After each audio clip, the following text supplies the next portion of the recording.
All right, all right, all right. Oopsie. Greetings and welcome back once again. This is Amuna with the echo. And I pray everybody is doing well. You don't know it, go already.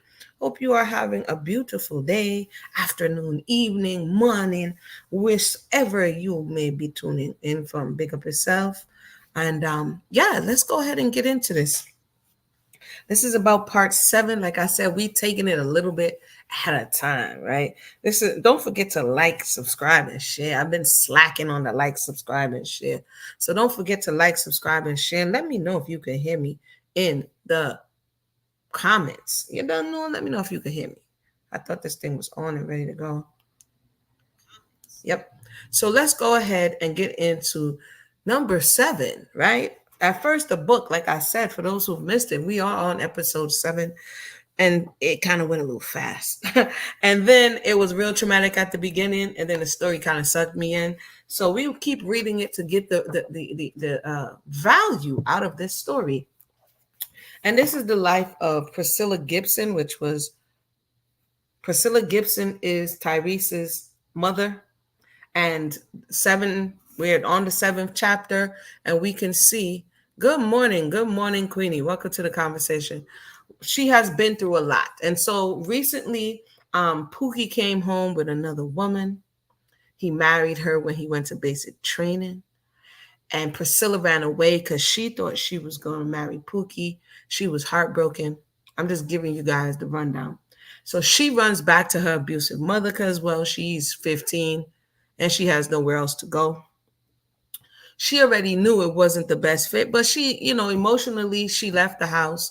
Although Miss Grace, and we know they changed the names, but she begged her not to go, but she went anyway. And she met another dude on her way to the laundromat. And this dude is Abini. Welcome to the conversation. This dude is named James for all intents and purposes, and this is story. But when she meet James, no, it come in like say Priscilla was feathering because she was going back and forth fighting off her mother because her mother wouldn't give her that welfare check, okay?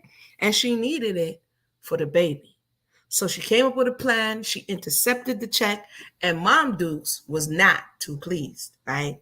So she called the Peoples, and the Peoples came and took Priscilla away. So Tyrese Gibson's grandmother, this would have been his grandmother, did what? She called social services on her own daughter and got her sent to juvie. So let's pick up the story, chapter 7, page 45. And it goes like this. I was taken to the St. Louis County Detention Center for Girls. Every day she cried and begged to go home, but they wouldn't let her. She missed her baby and she missed James. That time when the social worker came, Mom Dukes was playing the role. She cleaned the house up. She was cocked up in the couch, all dressed and stuff, ready to go. Poor thing, Priscilla never have a clue what was happening. So James did cock up in the room because James is our new boo. And she did have to beg James to take the baby, run at the granny yard because they were taking her in her jammies to detention. That makes me wonder. She said also before that her two brothers, her older brothers, was in detention. I wonder if Mama had called the older brothers on detention on them too. It's a possibility, right? She says her counselor said she couldn't be released until she was 16 or her 16th birthday, and that was 6 months away. So, I mean, just if this story is to be understood, she's born in April, right? April 22nd. And so, therefore, if it was 6 months away, what month are we now? May, June, July, August, September. She's in about September, which would have kind of been a little cold in that region when they took her away, right? September, October, them were there. The only good thing about being locked up was that once she was released, she could have a choice of where she wanted to live and could start getting her own welfare checks. At 16, she was told that she could be emancipated, and that's what she wanted to be. So imagine the abuse that this young woman had to endure, that at 16 years old, She was excited about being emancipated from her mama. She was unhappy every day. Every day she got used to the she never got used to the detention center and hated all the arguing, fighting, and stealing that went on. She was scared all the time. She tried her best to stay to herself and stay clear of the troublemakers. And there were a lot of troublemakers. The sleeping quarters held 12 girls per room, and somebody was always fighting. Imagine, remember, she already comes from this very chaotic environment where all of these people are living in the room. So imagine, just imagine, but not, because that's a lot. And there were, she says, the sleeping quarters, we read that. There were group counseling sessions twice a day and daily individual counseling sessions. They were able to go to the gym and play in the recreation center at the end of the week if they didn't have any demerits. Demerits were given if they had any confrontation with someone, got caught stealing, weren't in their rooms by curfew, talked back to the teachers or counselors, or for any other reason they could come up with. In group, a lot of people got demerits for insubordination. During the week, they went to school and had devotions on Sundays. Because remember, she also had dropped out of school.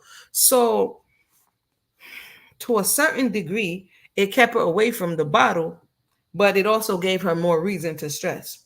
And she got a little the counseling that she would have needed, right? During the week, they went to school and had devotion on Sunday. Saturdays were free days. Art and craft classes were her favorites. She'd make things for the baby and cards for James. So now she got a new love interest. Okay. Because after that little stunt homeboy pulled Pookie, she got a new love interest, and the new love interest is James. Now, I could confirm that James is Tyrese's father. His name is not James. His name is actually Tyrone. Okay. His name is actually Tyrone. Later, we're going to have to watch a video and talk about that because Tyrone gave an interview on the internet. Okay. So his name is Tyrone in real time, but we're going to continue for the story. His name is James. James came to visit every visitation day, although the center was an hour drive away. So he was committed to his boo, eh? He brought Valencia with him. Sometimes he brought Marcus. So Valencia, again, is the name of the daughter in this narrative, and Marcus is her younger brother. He always remembered to bring her a poem that he had written for her or some special trinket that he had bought her. So James is like showing up at this point. I'm sure mom or mother didn't visit, right? So this was her only lifeline for 6 months. So she was upset that Pookie went to basic training, but she kind of went to basic training herself, right? But instead of 3 months, it was 6. Let's continue. Visitation was every Sunday, Tuesday, and Thursday for 1 hour. So where was James getting money from, though? Every visitation day, 3 times a week? Well, James had money. I look forward to those visits, but that hour went by quick. Marcus was doing well in school as usual. He told me when he graduated high school, he was going to go into the military. She had a sudden flashback of Pookie, but ignored it.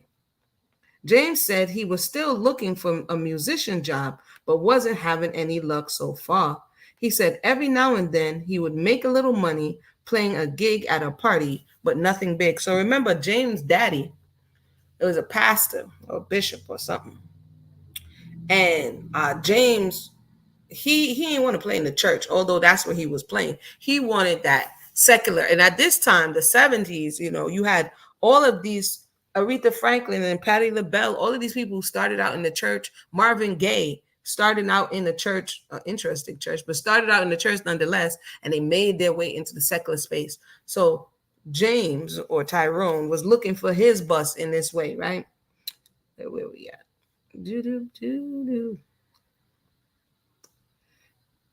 As it got close to her 6 months release date, her counselor still felt she hadn't resolved her issues with her mother. I mean, I had met with him every Tuesday since I arrived and was miserable.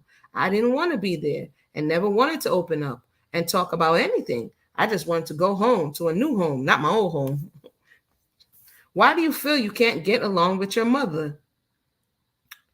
He always asked the same questions at every session. I was tired of him asking me that question.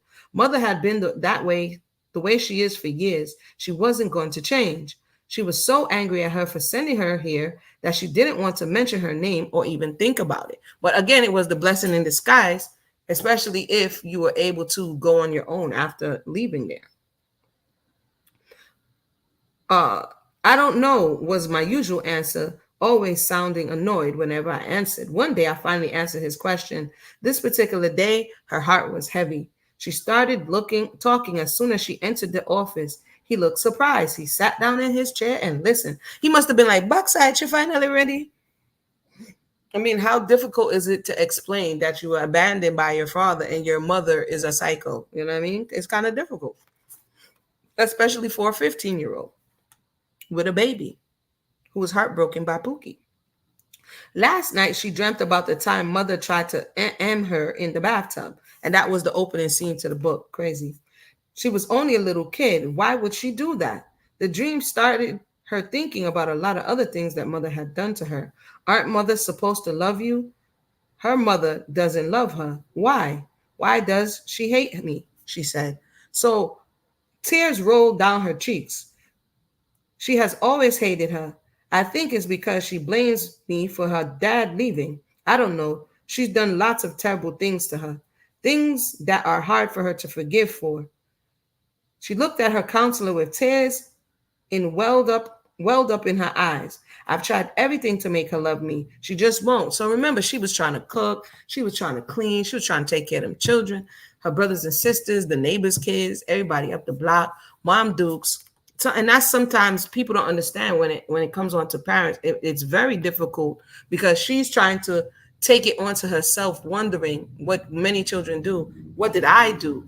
But the reality is, it's the parent. You know what I mean? Because they're the parent. But you don't know that when you're young. It takes time for you to learn that. Let's see here. So she blamed. She's done lots of terrible things to her, things that are hard for her to forgive. She looked at the counselor with tears in her eye. Uh, now I don't care anymore, she says. I want to be away from her. I shouldn't even be in here. I'm here because she was mad because I wouldn't give her my welfare check. That's just stupid. She wiped the tears from her cheeks and stopped talking. The counselor handed her a tissue and thanked her finally for opening up and sharing her true feelings. Sharing is therapeutic. It's the beginning of the healing process, and sharing is therapeutic. If you have a safe space in which to share, um, getting those emotions and experiences out can be therapeutic. It could be traumatic for the person who's receiving it if they're not prepared, but it is definitely therapeutic and can be therapeutic for the person who's getting out those feelings and emotions. And for many years, in many spaces, I've tried to create an environment or a space where people could at least have access to that part of the healing process, which is being able to speak on topics that others may be afraid to broach. You know what I mean? Somebody got to do it. He said he was right. So I opened up more and more during my other visits. Once I stopped being angry, I was able to see more positive things in my future, like a life with James and Valencia. Ooh. The morning of her release, James was there to pick her up, this time without the baby. He had borrowed his daddy's 1972 Cutlass. So that had to be a new car, no? That's about a new car. As he had done on every visitation day, he hugged and kissed before she said they hugged and kissed before driving off. It was her 16th birthday, and he welcomed her with a bouquet of flowers. Okay, James. James, I thought you said you ain't had no job. I'm confused, but we're going to continue. I was relieved to finally be leaving this dreadful place, she said. She was definitely not going to miss it, but she was going to miss her counselor, Mr. Cornell. Mr. Cornell treated her with kindness like no one else had before, even though she was stubborn at first. He was nice and encouraging. I mean, Miss Grace was nice and encouraging too. I mean, and Miss Monica from next door, she was kind of nice and encouraging too, but okay. After I had opened up to him about my feelings, he helped me to learn ways to heal my hurt. And he understood when I told him I couldn't live with mother anymore. Mr. Cornwell found her a furnished one-bedroom apartment on the south side of St. Louis, just above his grandmother's garage. Okay, Mr. Cornell. Which part me then know?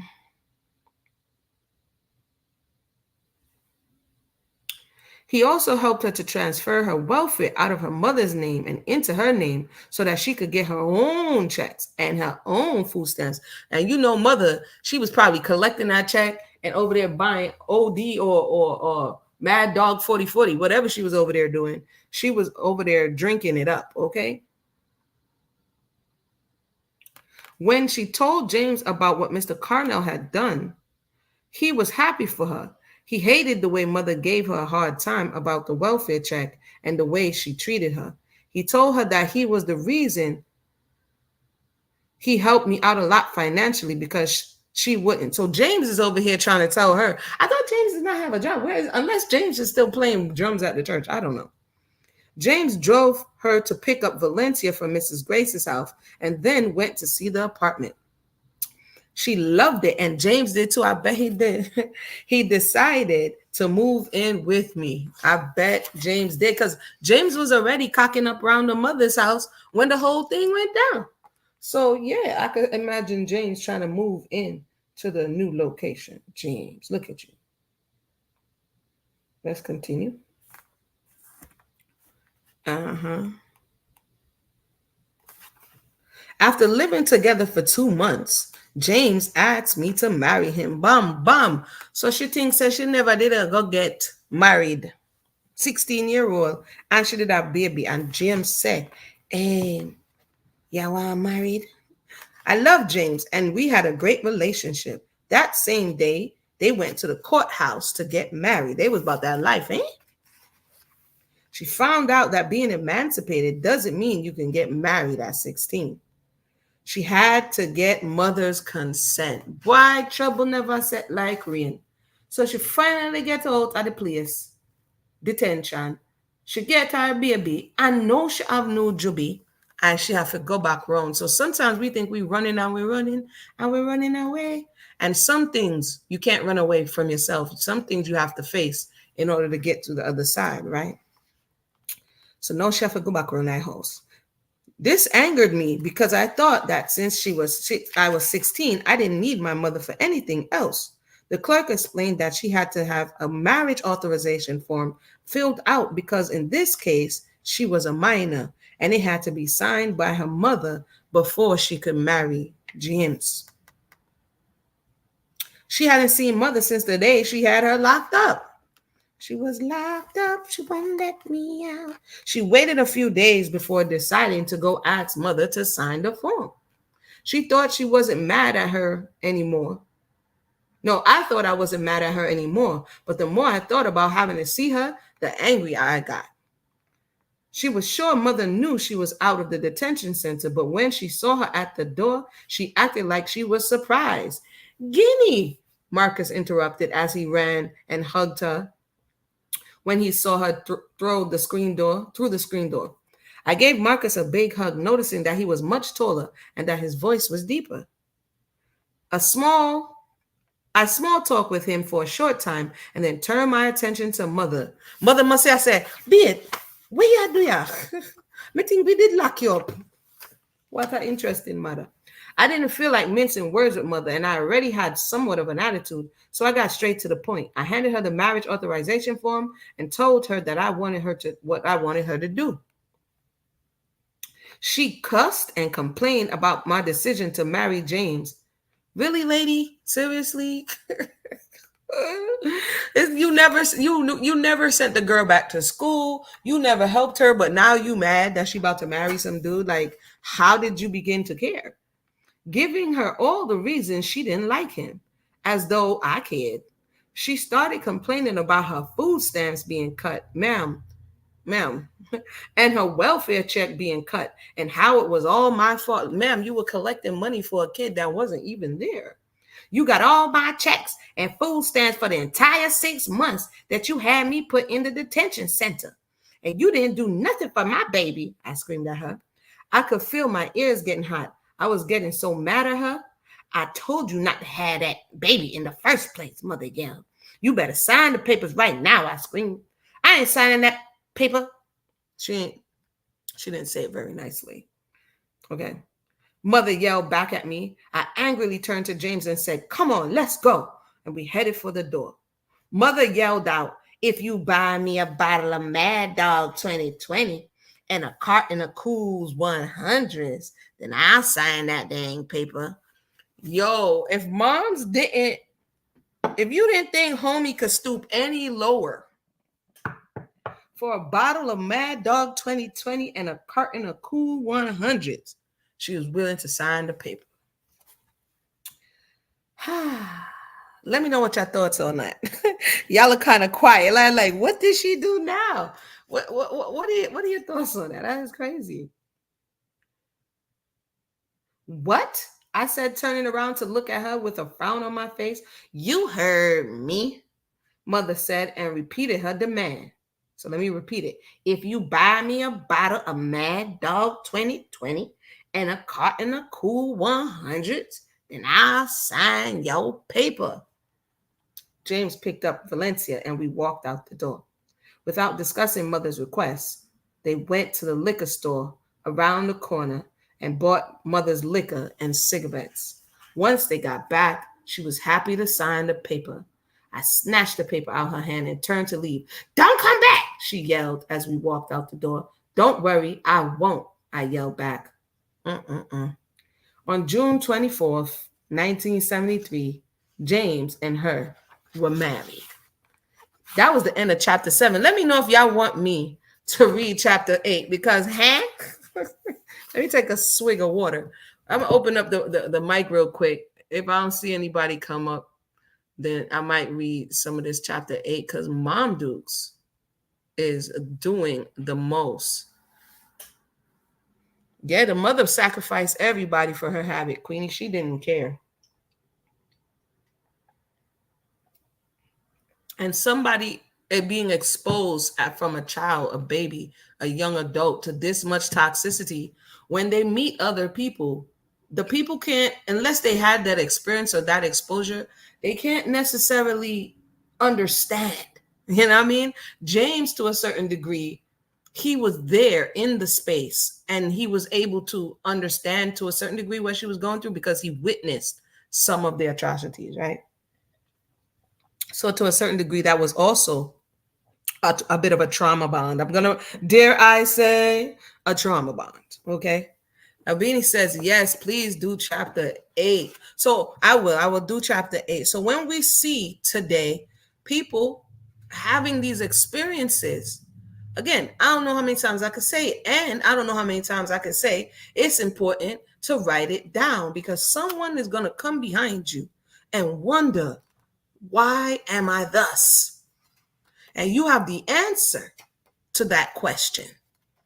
And your father had the answer to the question. And your mother got the answer to the question. And your granny got the answer to the question. Ain't nothing wickeder.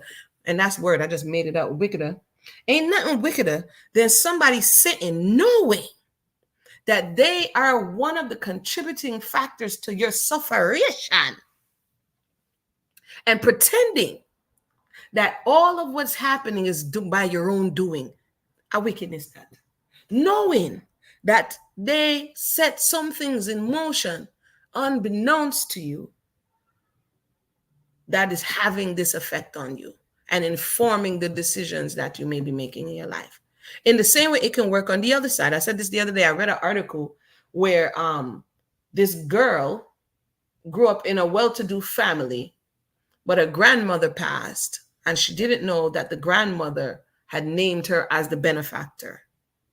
But because she had issues with money, when she got the $250,000, even though initially she wanted to do good by getting a financial advisor, she got this money. She didn't do anything really to get the money except be the granddaughter of somebody who made plans and who considered that someone behind them would be a good person to pass this on to. I say that to say it happens with the good and it happens with the bad. Happens with the positive and happens with the negative. But in this particular story, sis gonna talk about she gonna go on she gonna go on vacation, extended, quit her job as a lactation consultant, okay, and go broke. Anyway, so that was the story of how you can get jump in life, but because you weren't taught the tools to be able to manage it, then it also can go down the drain, right? It can work both ways. I don't see anybody coming up, so let's get into chapter 8. Let me see how many pages is on this chapter 8 right quick. Okay. All right. I tried to make our apartment as cozy as possible. And listen up, if James was in today's space and time, he'll be running around talking about he don't think he should get married because he's a high value man. Queen T, welcome to the conversation. And and and Priscilla is low functioning because she's a teenage mom, and how he couldn't marry her. Isn't it strange that 40, 50 years later, the first thing he was saying is, oh, let's get married. How much of that would have happened today? So people complain that the woman has changed, but the man has also changed, haven't he? I'll just continue. That was just a note. She wasn't getting married today. He probably would have left her with another baby and moved along. I tried to make our apartment as cozy as possible. I found things throughout the neighborhood that people had discarded, or went to secondhand stores to find items to put in the apartment. The landlord, Mrs. Evans, was very nice to them. She told me her grandson, Mr. Cornell, had said nice things about me. She also gave me things for the apartment. I started getting child support from Pookie and received my welfare check, so that I was able to make sure every month rent was paid, as well as all the utilities. So you see, even at the age of 16, she had some responsibility in her. She didn't like just splurge out the money. She wanted the money to take care of her responsibilities. So Pookie's over there running the child support, and now she's getting monies to be able to pay her rent and her utilities. She used the food stamps wisely to make sure to have lots of food in the refrigerator all the time. Because remember, when she was growing up, Mom Dukes was over there using the food stamps, selling them so that she could get her Mad Dog 2020 and her carton of cigarettes. Mm-hmm. She loved to cook, so she cooked all the time and made sure James and Valencia had home-cooked meals every day. Things were going great, and she was happy. James couldn't seem to find a job anywhere, so he stayed home and worked on his music. I, on the other hand, found a job at a sandwich shop where the manager was willing to pay me under the table, so I went to work during the day. So my girl was like, hustle.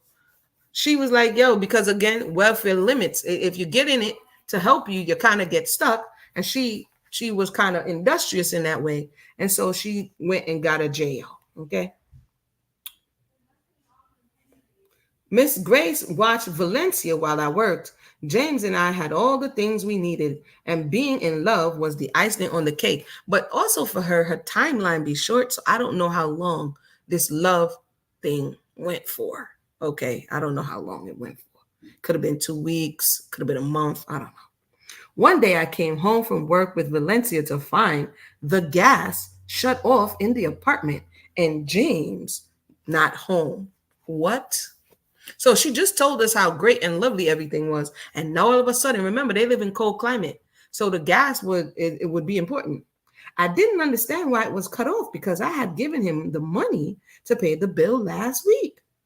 We didn't have a telephone in the apartment, so I went to the payphone on the corner to call James's parents' house to see if he was over there. Like, hey, y'all seen James? Because, yeah, he wasn't there. And again, James would be, according to the story, this is just one side of it. This would be Tyrone, which would be Tyrese's father. Okay. I wondered where he was. It was winter and the apartment was cold, very cold. I didn't know what to do. I pulled the blankets off the bed to huddle in the closet with Valencia. She is always sleeping in the closet. As I pulled the blankets off the bed, I saw a bag of something fall from between the mattress. Oh, James.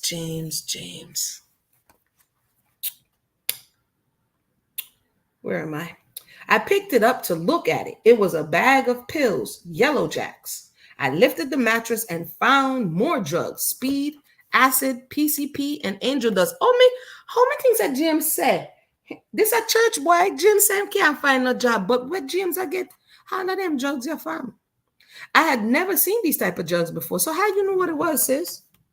But When I was at the detention center, the counselor showed us pictures and different drugs and explained to us what they would do to our brains. I got scared and swore I would never touch any drugs. I didn't know if James was selling drugs or using drugs because I hadn't noticed any peculiar behavior in him. She put the bag under the mattress along with the other bags of drugs and huddled with her baby in the closet until they fell asleep. It was a long, cold night. So this James, I don't want to call your names yet, James, but how you gonna make people them thing cut off? Buy drugs. You're not even a buy it and a sell it. Me not advocate for you do it. Because if you were selling it, would they be in the cold? You know what I mean? So where is the money? Valencia slept good, but I couldn't get comfortable. I was cold and worried about James. Seriously? So anyway, she took Valencia to Miss Grace's house. Miss Grace was a angel in this story, boy, to stay until she got the gas back on. Every night the temperature dropped into the 20s. So you tell me, say, I'll know James not come back. I couldn't pay the bill again until I got my check the following Friday. So she toughed it out until then. She went to work as usual, but every evening before coming home, she went to a few of James' hangout spots to see if he was there, but he wasn't. She vowed never, and you have to say the never hard, you have to pronounce it the never to trust that James again. Wait, which shot me there? I was pronouncing never so hard. I jumped my spot. Welcome to those who just joined us. We are reading, what are we reading? Drunk for 27 Years, the story of victory, her choice to live and not die. Written by Cynthia Banks, the story of Priscilla Gibson, Tyrese Gibson's Mr. Fast and Furious's mother, okay? So, which about me then? No?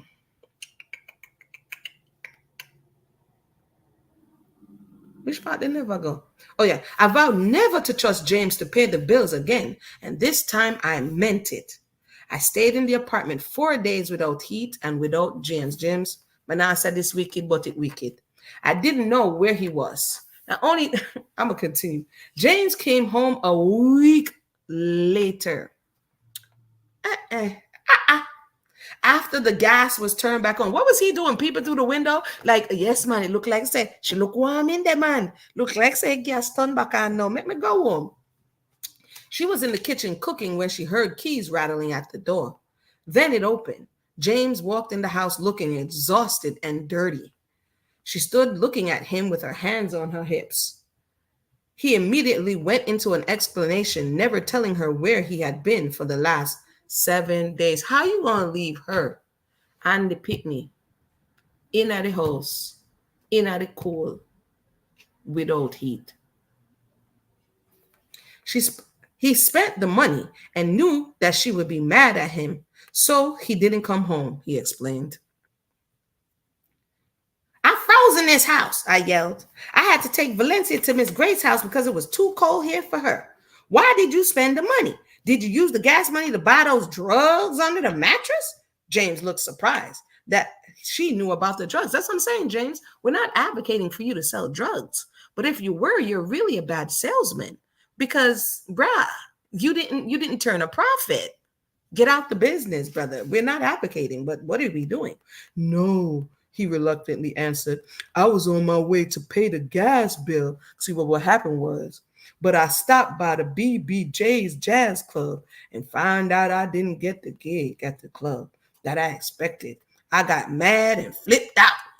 Like they say on the internet now, that he crashed out, he got mad. I don't know where that term came from. I'm like, what's this new terminology on the internet? Anyway, nothing is working out for me, he said, and he was feeling sorry for himself. And so he bought some cocaine. No, sir. No, sir, James.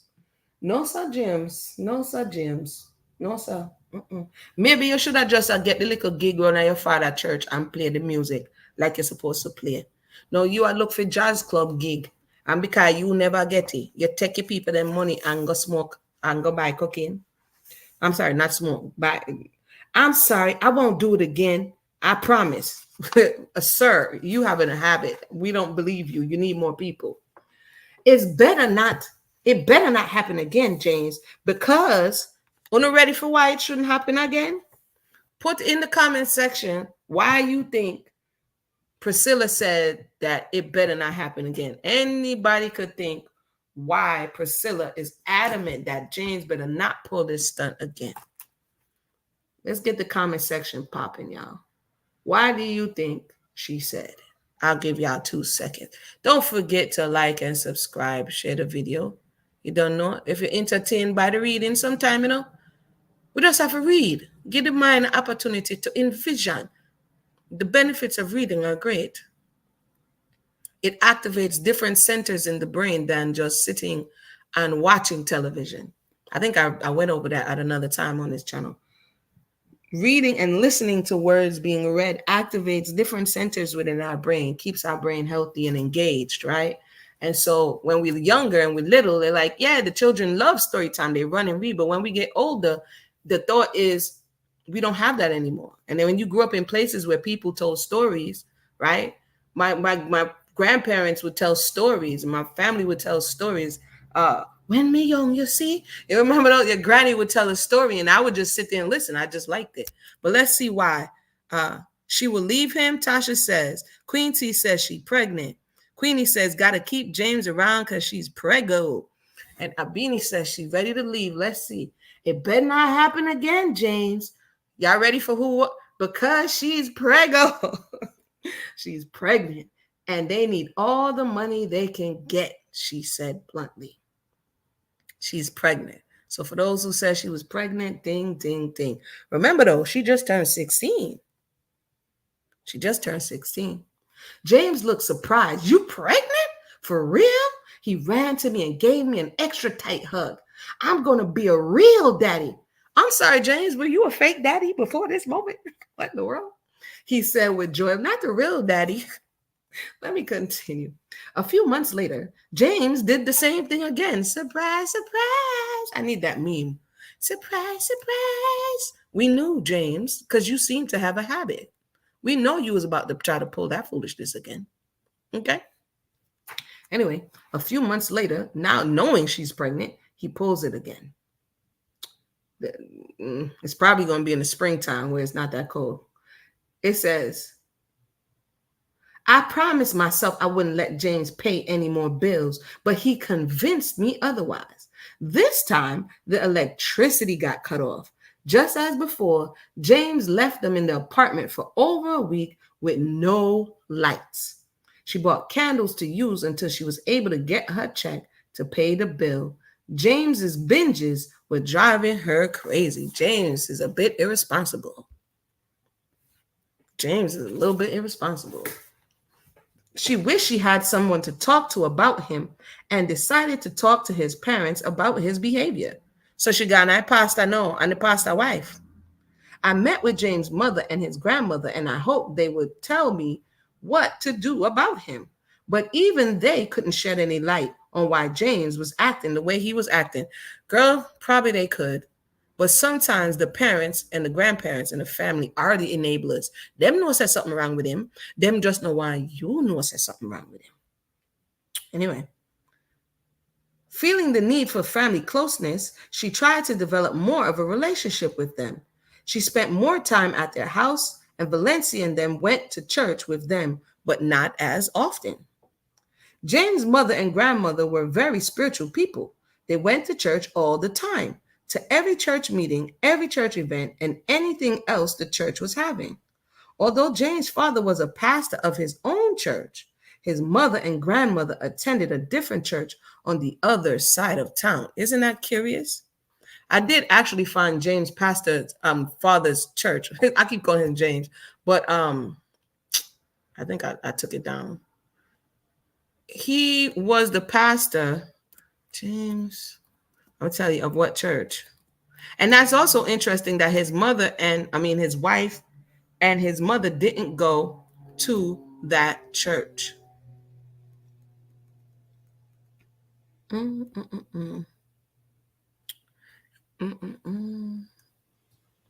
on 1 second. I had it up. I think I may have St. Louis. This is where the story comes into.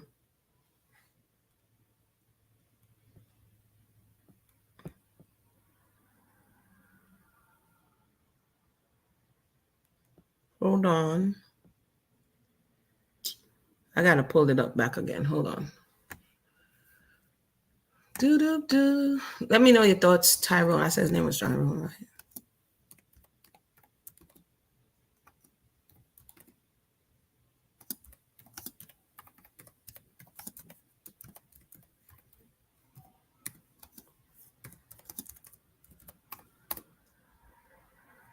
Here it is.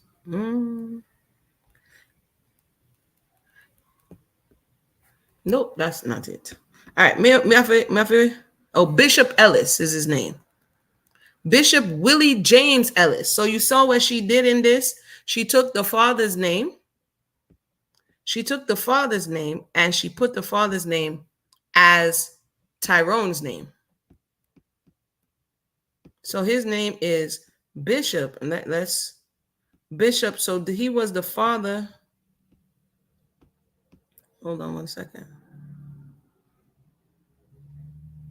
He's the grandfather of Tyrese, and he was a bishop. Okay.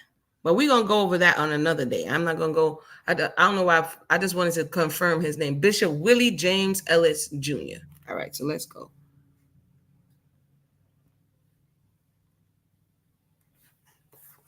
All right, so she ain't going over to, that was the name of the church I was trying to figure out. She said she wasn't going over to, what's the name of the church? To Hopewell Missionary Baptist Church. No, that's not the church. Yeah, he was at a number of churches. But we'll go over that in a little later. Let's continue, peoples. Y'all know I'll be getting sidetracked sometime. Let's go. So she was like, nah, we ain't going over there. It said, I tried talking to James' father, but he didn't believe James had any problems. Go figure. He told me to just let James be a man and not pressure him about anything he was doing. Bruh, he's stealing the money. I can't, did Bishop Willie give that advice? Did he just say that James was a man? He was stealing the money and going on binges and making the people sit in the dark. What? Because I didn't get any help from James' family, I didn't raise the issue with them again. They were, however, thrilled that she was carrying James's first child and couldn't wait for the baby to be born. One morning, James told her that he would be at his grandmother's house for the day. So after work, she went by there. When Priscilla walked into the house and James and his grandmother, this needed to be a different thing. But I'm going to read it now, okay? According to Priscilla, we don't can say allegedly according to the record, right? Right. She said that James said he was going to be over the grandmother. She said she walked in the house and James and his grandmother were dancing around in the living room in their underwear, chanting something in a strange language and waving incense. It looked like they were practicing some sort of voodoo. Strange voodoo-looking things were scattered around the dim room. They were so into what they were doing, they didn't even hear her come into the house. She watched for a second, but got scared and left. Later that night, when James came home, he was high as a kite and talking crazy. She was lying on the couch watching television when he came in. He plopped himself down in the chair beside her and started babbling about all sorts of things. He told her when he was a little boy, his grandmother got him addicted to Valium and sleeping pills. James was raised by his grandmother, not his mother. His mother had him out of wedlock when she was a teenager, and his grandmother felt his mother was too young to raise him properly. So she took him. James's grandmother believed he was a hyperactive kid, and the only way she could control him was to give him Valium. And when he would go to sleep, she gave him sleeping pills She started this when he was a toddler. I'm gonna pause right here because I'm gonna have to read this back again because one and one now make two. Why? Now gonna come back and pick this up and then read it in conjunction, if what is to be believed, with the obituary. Because I just give a because if Bishop was a bishop and James' grandmother raised him because his mother was a teenager, but James is Bishop's son, then when did Bishop breed James' mother? That's why I have to come back on that one. I'm gonna have to come back on that one because I'm gonna have to come back around on that. We're gonna have to go slow on that one. We're gonna have to come back on that. Read it again. Welcome to those Lala. Welcome to those who just joined us. We're gonna have to read it again and then read it in conjunction. We're gonna have to do some cross-referencing because on the surface, Bishop's attitude towards James is very curious. Again, on the surface, what Priscilla is saying she saw when she entered into the house is also very curious. And James's behavior is very curious. Now, again, this is interesting. So what we're going to do next time, again, like I said, is going to pick up on chapter 8 at that point, as well as some other things that have been said, so we can get some clarity on, his name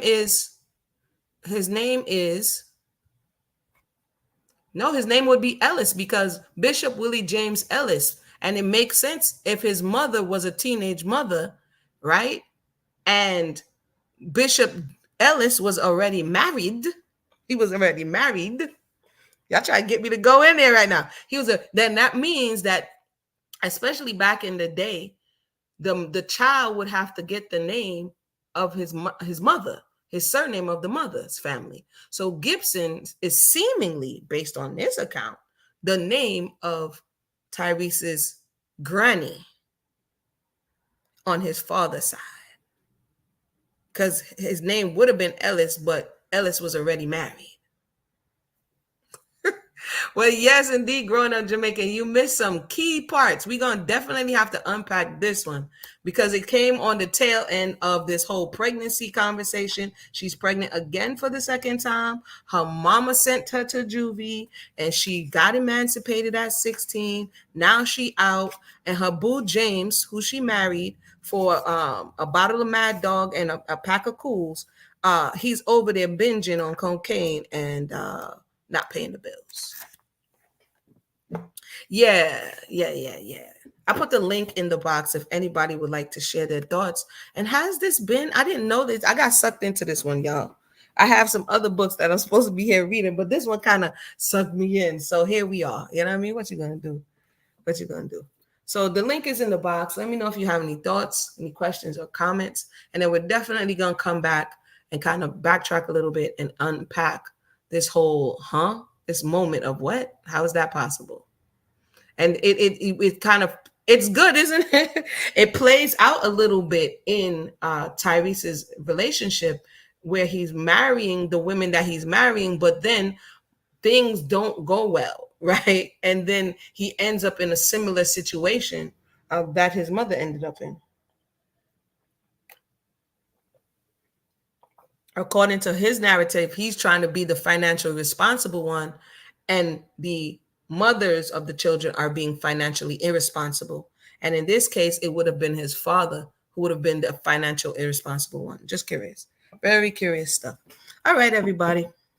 Thank you for tuning in. Don't forget to like and subscribe. Listen, that other, when y'all, or the Liquor Health Report, them, I know I'll be going hard, but check it out and definitely share it to the younger generation who can find some value in the information. I know sometimes because we've passed the stage, I'm like, me not breastfeed, no baby. Me past that already. But we have children coming behind us, young ones, young adults who can value aunts, uncles, cousin, picnic, sister, daughter, anybody who could gain value from it. So with that said, everybody have a blessed day. And what's today? Sunday, probably. Monday, Tuesday, about that time, yeah. We'll come back in and the set schedule I'm not able to do right now, but probably in the evening, Monday, Tuesday, we'll come back and follow up on this and continue on chapter 8. All right. Everybody have a blessed night.